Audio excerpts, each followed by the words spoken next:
అద్భుతాలు పొందుకుందాం.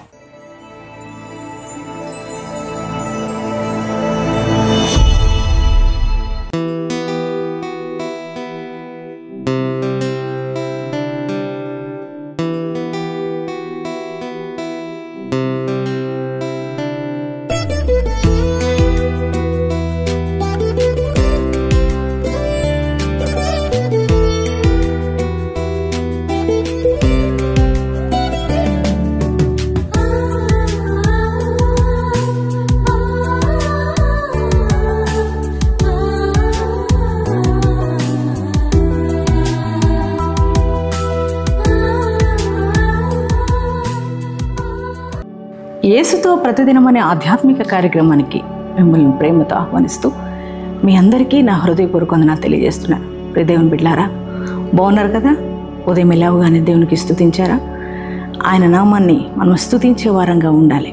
ఎందుకనంటే మనకంటే ఘనులు, గొప్పవారు, బలాఢ్యులు, జ్ఞానవంతులు, ఐశ్వర్యవంతులు ఎందరో ఈ లోకం విడిచి వెళ్ళిపోతున్నారు. కానీ ఈరోజు మరొక నూతన దినం మనం చూడగలుగుతున్నామంటే అది కేవలం యేసయ్య కృపే కదా. అందుకే మనకి కృపనిచ్చిన దేవునికి కృతజ్ఞతాస్తుతులు చెల్లించవలసిన వారం అన్నాం. అలాగే ప్రతి ఉదయం దేవుడు మనకు అనుగ్రహించే మరి ఆ యొక్క వాగ్దానాలను బట్టి మనం ఎంతగానో ధైర్యపరచబడుతున్నాం కదండి. మరి ఆ యొక్క వాగ్దానాల ద్వారా ఎంతో ధైర్యం పొందుకుంటున్నాం, మరి ఎంతగానో ఆశీర్వదించబడుతున్నాం. అలాగే మరి ఈ దినం కూడా దేవుని యొక్క శ్రేష్టమైన వాగ్దానం ప్రభు మనకి ఇచ్చి ఉన్నారు. ఆ వాగ్దానం ఏమిటో చదువుకుందామా? కీర్తనల గ్రంథము 94వ అధ్యాయము 13వ వచనం 2వ భాగాన్ని చదువుకుందాం. నీతిమంతుల కష్టదినములను పోగొట్టి వారికి నెమ్మది కలుగు చేయదు. ప్రైజ్ ది లార్డ్ అండి. ప్రియ దేవుని బిడ్డలారా, ఎంత శ్రేష్టమైన వాగ్దానం ఈ ఉదయకాలం మనకు ప్రభు ఇస్తున్నారండి.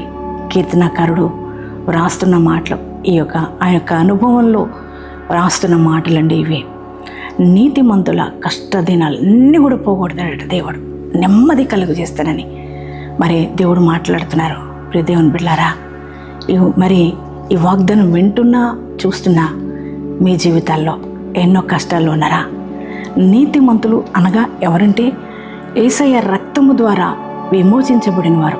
అవునండి, నీతిమంతులుగా బ్రతుకుతున్నప్పుడు ఈ లోకంలో ఎన్నో కష్టాలు, ఎన్నో శోధనలు, ఎన్నో ఇబ్బందులు మన జీవితాల్లో వస్తూ ఉంటాయి కదా.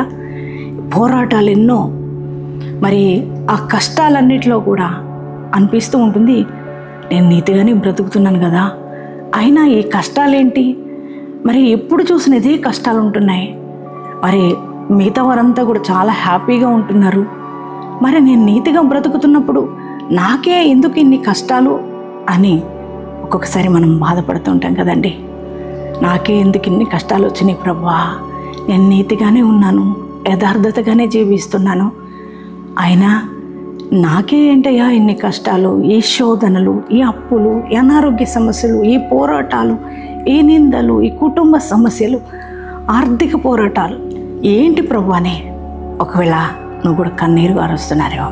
ప్రియ దేవుని బిడ్డ, నిజమే, ఆ యొక్క మరి పోరాటాలు, ఆ సమస్యలు నెమ్మది లేకుండా చేస్తున్నాయేమో. మరి ఒకవేళ వేదనతో ఉన్నవేమో, కృంగిపోయి ఉన్నవేమో. ఈ ఉదయకాలం ప్రభు నీతో మాట్లాడుతున్నారు. ఆయనంట నీతిమంతుల కష్టాలన్నిటినీ పోగొడతానన్నాడు ప్రభు, నెమ్మదిని కలుగు చేస్తానన్నాడు ప్రభు. నిజమే, దేవుని వాక్యం సెలవిస్తుంది. మరి నీతిమంతులకు కలుగు ఆపదలు అనేకాలని, కానీ ప్రభు వాటన్నిటి నుంచి విడిపిస్తాడని దేవుని వాక్యం మాట్లాడుతుంది కదండి. దేవుని బిడ్డలారా, కృంగిపోతండి. మరి చూడండి, నీతిగా బ్రతికిన యోబు జీవితంలో ఎన్నో కష్టాలు కదండి, అన్నిటినీ పోగొట్టుకోవాల్సిన పరిస్థితులు ఎదురైనాయి. మరి ఆయన యథార్థంగానే బ్రతికాడు, నీతిమంతుడుగానే బ్రతికాడు, కానీ ఎన్నో అవమానాలు, ఎన్నో నిందలు, ఎన్నో పోరాటాలు వచ్చినాయి, అన్నీ పోగొట్టుకున్నాడు. ప్రియదేవుని బిడ్డలారా, కానీ ప్రియదేవుని పిల్లారా, దేవుడు చూడండి ఒకానొక దినాన యోబు కష్టాలన్నిటినీ తొలగించాడు, తన జీవితంలో నెమ్మదినిచ్చాడండి. మరి అదే దేవుడు ఈ ఉదయకాలం నీతో కూడా మాట్లాడుతున్నాడు. ఎంతకాలం ఈ పోరాటం అనుకుంటున్నావు కదా, ఎంతకాలం ఈ కన్నీళ్ళయ్యా అనుకుంటున్నావు కదా, ఏంటయ్యా ఈ శ్రమ నాకే వచ్చిందని బాధపడుతున్నావు కదా.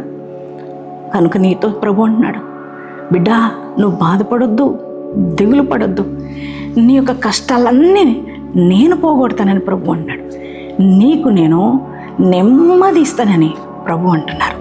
ఏ పరిస్థితులు నీకు నెమ్మది లేకుండా చేసినాయో ఆ పరిస్థితులన్నిటినీ, ఆ ప్రతికూల పరిస్థితులన్నీ తొలగించి దేవుడు నీకు నెమ్మది ఇవ్వబోతున్నాడు. ఈ వాగ్దానాన్ని నమ్ముతున్నారా? మరి ఈ వాగ్దానాన్ని విశ్వసిస్తున్నారా? మరి ఇంకా ఎందుకు కృంగుదల, ఇంకా ఎందుకు బాధ? నీ యొక్క కష్టాలన్నీ పోగొట్టే దేవుడు నీతో మాట్లాడుతున్నాడు. ఈ మాటను బట్టి ధైర్యం తెచ్చుకో, విశ్వసించు, ఈ వాగ్దానాన్ని ఎత్తిపట్టి ప్రార్థన చేయి. దేవుడు ఈ వాగ్దానాన్ని నీ జీవితంలో నెరవేర్చబోతున్నాడు. అందరం కలిసి ప్రార్థన చేసుకుందామా అండి? గొప్ప దేవుడానికి స్తోత్రాలు చెల్లిస్తున్నామయ్యా. సర్వశక్తిమంతుడివి, కృపా కనికరములు కలిగిన దేవుడివి, సర్వకార్యములు మా జీవితంలో చేయగలిగిన నమ్మదగిన దేవుడానికి వందనాలు, స్తోత్రాలు.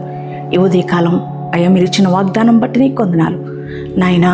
ఎదుగో తండ్రి, నీతిమంతుల యొక్క జీవితంలో ఉన్న కష్టాలన్నీ పోగొట్టి నెమ్మదిని కలుగజేస్తానని ఈరోజు వాగ్దానం ఇచ్చిన దేవుడు నమ్మదగిన వాడివయ్యా. అయ్యా ఎదుగో తండ్రి ప్రభా, ఈ వాగ్దానం వింటున్న ప్రజలు అయ్యా నాయన, మేము నీతిమంతులుగా బ్రతుకుతున్నాం, మాకే ఇన్ని కష్టాలు, బాధలు, శోధనని ఎంతగానో ప్రభు కన్నీరు కారుస్తున్నారు ప్రభా. ఎదుగో తండ్రి, వారితో నువ్వు మాట్లాడావు, వారి కష్టాలన్నీ పోగొడుతానన్నావు అయ్యా, నెమ్మదిని కలుగు చేస్తున్నావు కదయ్యా. ఎదుగో నన్ను ఆర్థిక పోరాటాలేమో, అనారోగ్య సమస్యలేమో, నిందలేమో, అవమానాలేమో, కుటుంబ సమస్యలేమో, భార్యాభర్తల మధ్య సమస్యలేమో ప్రభా, అయ్యా బిడ్డల ద్వారా శోధనేమో ప్రభా, అయ్యా శత్రువు యొక్క పోరాటాలేమో ప్రభా, అయ్యా అనేక రకాల సమస్యలు నీ ప్రజలు ఎదుర్కొంటున్నారేమో నాయన. వారందరినీ ఉదయకాలం దర్శించండి. వారికున్న ప్రతి ఒక్క కష్టాల నుంచి వారికి విడుదల కలుగునుగాక అయ్యా. ఇదిగో వారి జీవితాల్లోకి నెమ్మది వచ్చునుగాక అయ్యా. ఇదిగో తండ్రి, నీ కృపను వారి జీవితంలోకి నువ్వు అనుగ్రహించదువుగాక తండ్రి. నీకే స్తోత్రాలు. రోగపీడితులుగా బాధపడుతున్న ప్రతి ఒక్కరిని ముట్టి తాకి స్వస్థపరచండి. ఆ రీతిగానే ప్రభువా, ఈరోజు మ్యారేజ్ డేస్, బర్త్డేస్ చేసుకున్న వారి జీవితంలో నీ గొప్ప కార్యములు జరుగునుగాక, అద్భుత కార్యములు జరుగునుగాక నాయన. నా ప్రభా, ఈ యొక్క ప్రభా సంవత్సరంలో నూతనమైన ఆశీర్వాదాలతో వారు నింపుదువుగాక. అలాగే ఈ దినమంతా నీ ప్రజెన్స్ మాతో ఉంచి నడిపించమని యేసు నామములో ప్రార్థిస్తున్నాం తండ్రి. ఆమేన్.